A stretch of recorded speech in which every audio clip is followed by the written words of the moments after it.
people, hello, welcome to this channel. Welcome to another episode on this channel.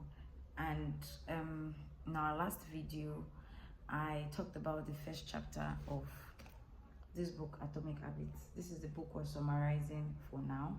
I did a video of the introductory page. I've done a video of the first page, and this video I'm going to be doing the second chapter. I'm going to be doing the second chapter of this book, Atomic Habits. So if you're new to this channel, welcome. Like you will see in the bio, this channel is dedicated to reading and summarizing books. So I read books and I summarize them on this channel. And also this channel is more like an accountability partner for me that spurs me to always continue reading. So without further ado, let's go into the video of the summary of the second chapter of Atomic Habits. So the title of the second chapter is How Habits Influence Our Identity and vice versa. So in chapter 2, James Clear was talking about how our habits influences our identity. That is who we are as individuals. Our identity makes up who we are as individuals. Our identity entails our belief systems, our the way we view the world, our views, and our mindsets, our paradigms. So that is what makes up our identity. So in the second chapter of this book, James Clear tried to connect how our habits influences our identity, and how our identity also influences our habits. So he started the chapter by saying that the reason why changes are difficult, why people find it difficult to change who they are, is because they try to change the wrong thing, and they try to change habits in a wrong way. And there are three different ways, three different strategies, or three different routes you can use to ensure that change occurs. There are three different routes you can use for changing whatever you want to change. You can change your outcome, that is the outward results. And I remember in our previous video when I talked about systems and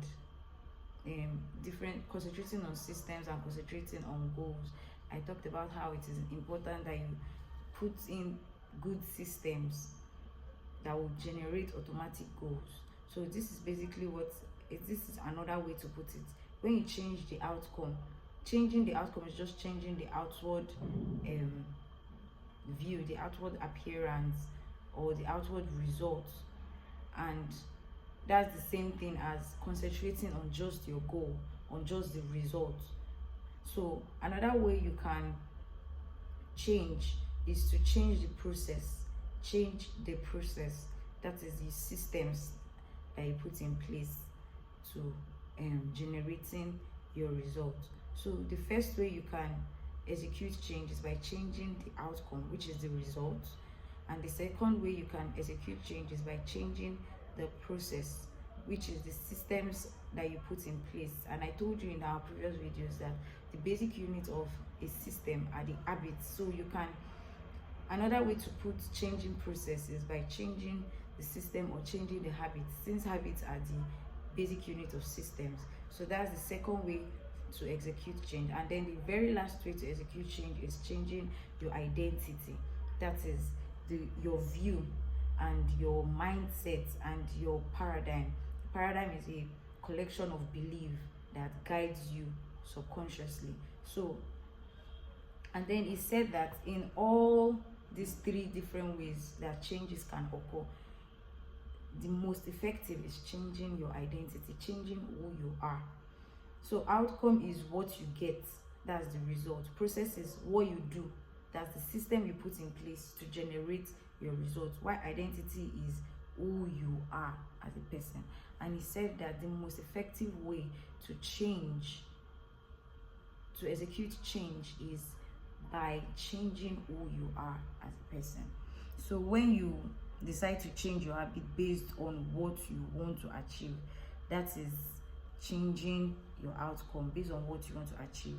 But when you want to change based on who you want to become, that is changing your identity. And he said that is the most effective way to execute change, changing the person that you want to become. So identity-based change is the most effective way to execute change. That is looking at change based on who the person that you want to become. It is the best way to change your behavior. So identity-based layer of belief involves carrying out the belief of the person you wish to become. If you want to become a reader, you carry out the belief of a reader, identifying as a reader. I am a reader. That is change that is due to your identity. You make reading part of who you are. That is identity-based change. So, and this thing is very fundamental because it is one of the reasons why people go ahead to change something about them, and they end up falling back on what they used to be, because they are just changing. They are trying to change the results, just the surface, the view, the results that they are seeing. They don't know that this action, every action that you take, has a subconscious belief that is backing it up from inside. So if you don't change that belief from inside, you continue acting out what that belief wants you to act out. So that is why identity-based change is like very fundamental.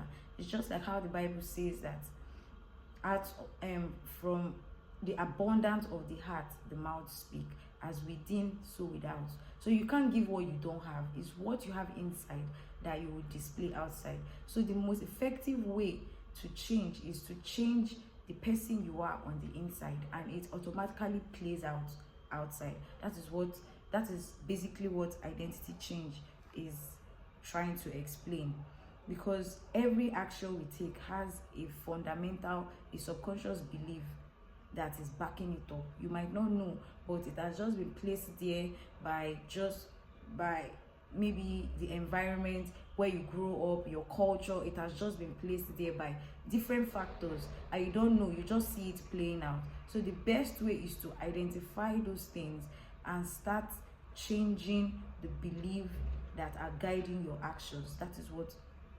identity-based layer of behavioral change is talking about. So set of beliefs shape the system. There is always an identity behind every habit. There is always a belief system behind every habit that you have. So behaviors that are not compatible to your identity will not stand. So that is why when you start something and you just find yourself falling back on what you started, it's because it is not compatible to who you are as a person, or who you think that you are as a person. So the best form of motivation is when your habits are embedded in your identity.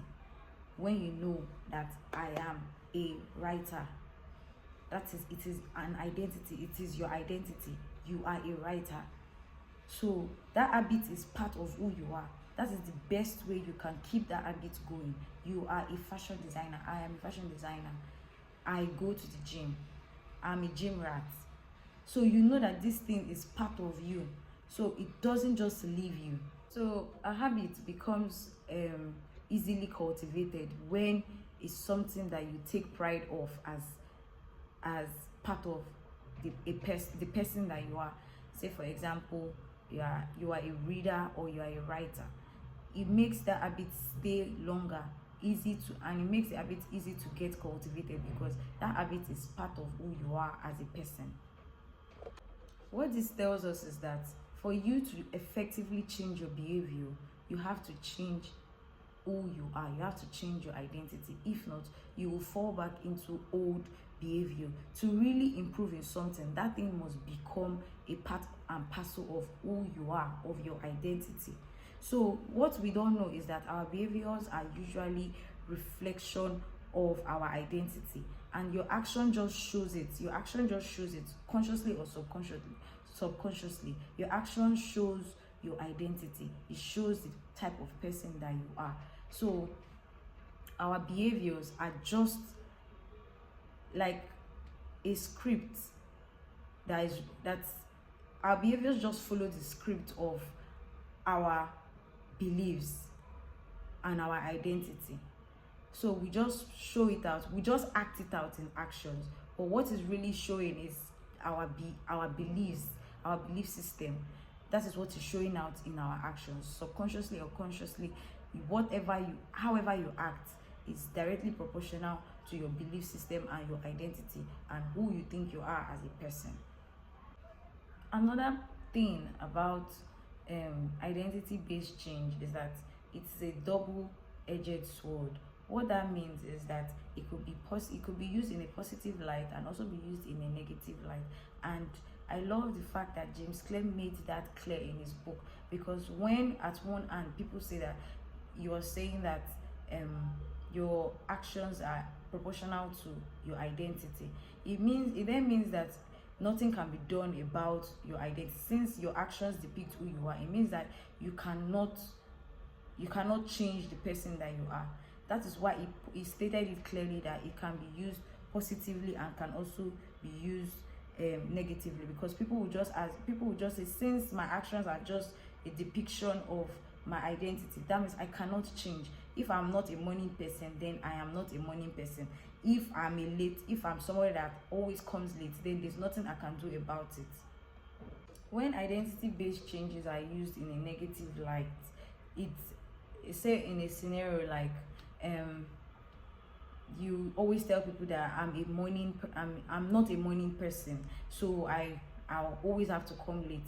Then you start showing actions just to prove to people and prove to yourself that you're not a morning person, just to justify the fact that this is just who I am.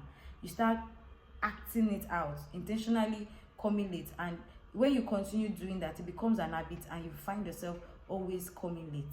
So what did James Clear say about this kind of behavior? Because identity-based changes can be a double-edged sword. So he said that you cannot be attached to one version of your identity. You cannot be attached to one version of your identity, because, like it or not, your identity has positives and your identity has negative. So what do we do about that? We should always be open to being the best version of ourselves, open to being the best versions of ourselves. And that's one thing I really love about this second chapter of the book. Be open to learn, be open to unlearn old belief systems that are no longer working, and be open to relearn. That is how you would allow your identity-based change to work in a positive light for you. When you are open to realize that, okay, there are some belief systems that I have that are foiling some actions that are not working for me as a person, as the person that I want to be. Like, he basically said it at one point in the book that you just have to find out the person you want to be and pick up habits that is consistent to that person. You want to be a writer, pick up habits that is consistent to a writer and continue doing it till it becomes a part of your identity. And then you continue like that to form I called it a feedback loop. So you pick up habits that are consistent to your identity. When that is now part of you, you pick up another habit and it goes round and round like circle. So your habit feeds your identity and your identity also feeds your habit, because you're standing on a middle ground. You're not standing at either side of either extremes. You're not standing at either extremes. You are not saying that, okay, this is who I am, nothing can be done about it. So that is one thing I really appreciate about how he managed to let us know that your belief systems can be changed. Your belief systems can be changed. They are not cast on stone. It's not something that this is who I am, there's nothing that can be done about it. In as much as your actions are foiled by your identity, those actions can be changed. it can be changed if you are intentional about it. And that is what I really took out of this second chapter. That's one of the things I really took out of this second chapter of the book. So like he said, you cannot be attached to one version of yourself. Always strive to be the best version of yourself. Always strive. You applaud yourself for positive habits, and then when you have negative habits, you strive to change those negative habits. Not just assume that these habits cannot be changed. So that is one thing I really appreciate. Every action is a vote to the person you want to become, and as you continue, as you're consistent in and devoting time to that habit, it now becomes your identity. So that is how habits and identity form a feedback loop. Every action is a vote to the person, to who you want to become as a person. And when you become consistent with that habit, it now becomes your identity. I want to be a reader. You take out time once every day, or 10 minutes every day to read. Then it becomes a part of who you are. As you continue in that habit, it now becomes your identity. So that is the way he preferred to changing your identity. Change your habits to change your identity. Change your habits to change your identity. Decide on the type of person that you want to be, and prove to be that person by imbibing tiny habits that you know that is consistent to being the person you want to become. That is the most effective way to change. Your habits and your bad attitudes are not cast on stone. You can always change them. So your habits change your identity, and your identity changes your habits, and that is the feedback loop. It continues like that, and that is how you become the best version of yourself. Always changing, always learning, always dropping the negative and picking up the positive, and that is how you change your identity. Don't be attached to one version of yourself. That is one powerful thing I learned about the second chapter of Atomic Habits. Do not be attached to one version of yourself. There is always room for change. There's always room to change your belief system, change your paradigm, that will now change your actions and change your identity as a person. And habits are, just like I said in my previous video, that habits are the basic unit of the system you put in place to change yourself. Habits help you become the person you want to be. Habits help you become the person you want to be. And these are the things I learned from the second chapter of Atomic Habits. Thank you for watching this video. Do not be attached to just one version of yourself. There is always room to learn, to unlearn, and to relearn. All right, and I'll see you in my next video. Thanks for watching. Bye for now.